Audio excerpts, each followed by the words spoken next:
Tehran is developing a new regulatory framework to control and monetize maritime passage through the Strait of Hormuz. This move is part of a broader strategy to extract financial value from a waterway that serves as a critical global thoroughfare for international shipping and digital infrastructure. The framework is still being finalized, but it already signals a shift in how Iran intends to leverage its geographic position for economic and geopolitical gain. Under the proposed system, only vessels aligned with Iranian interests will be granted access to the strait. This includes commercial shipping operations and entities that maintain cooperative relations with Iran. However, ships connected to Washington's Project Freedom Initiative will be denied passage. The initiative, which includes a coalition of countries and corporations, is seen as a direct challenge to Iran's regional influence. This exclusion suggests that Iran is using maritime access as a diplomatic and economic tool to exert pressure on its adversaries. Major technology corporations, including Google, Meta, Microsoft, and Amazon, are also under scrutiny. These companies operate subsea cable infrastructure that traverses the Strait of Hormuz. The Iranian government has suggested that these firms may. Most people arrive after the move is obvious and the easy upside is gone. We focus on serious crypto education and high-quality signals before the crowd rushes in, so you can understand the setup earlier and move sooner. If you want that edge, visit the link below now. Be subject to charges for using the waterway to connect global data centers and services.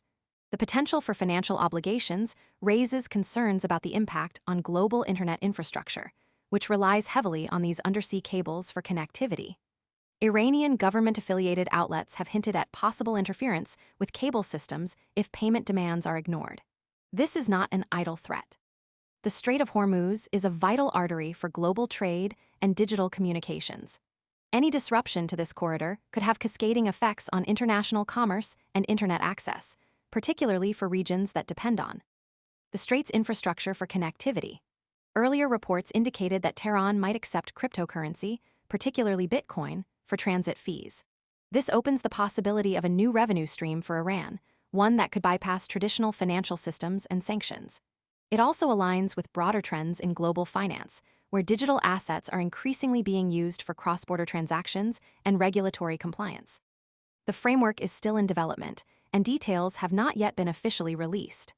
However, Ebrahim Azizi, who chairs Iran's Parliamentary Committee on National Security, announced recently that officials have developed a professional mechanism to oversee maritime movement through the critical waterway. According to Azizi, collection systems will be established for vessels utilizing the authorized shipping corridor. This suggests a structured and potentially long-term approach to managing and monetizing maritime access. The implications of this policy are far-reaching. For global shipping, the restriction of access could lead to rerouting of cargo, increased costs, and delays in supply chains. For the tech sector, the potential for financial obligations or disruptions to subsea cable infrastructure could impact global internet stability and data transmission speeds. This is particularly concerning given the increasing reliance. Most people arrive after the move is obvious and the easy upside is gone. We focus on serious crypto education and high-quality signals before the crowd rushes in, so you can understand the setup earlier and move sooner.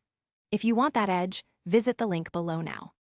On digital infrastructure for communication, commerce, and national security, the situation remains fluid.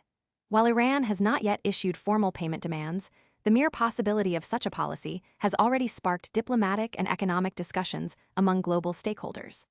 The next key signal to watch will be the official release of the framework's details and the response from international shipping and tech firms. Will they comply with the new rules, or will alternative routes and infrastructure be considered? The answers to these questions will shape the next chapter of this unfolding geopolitical and economic story.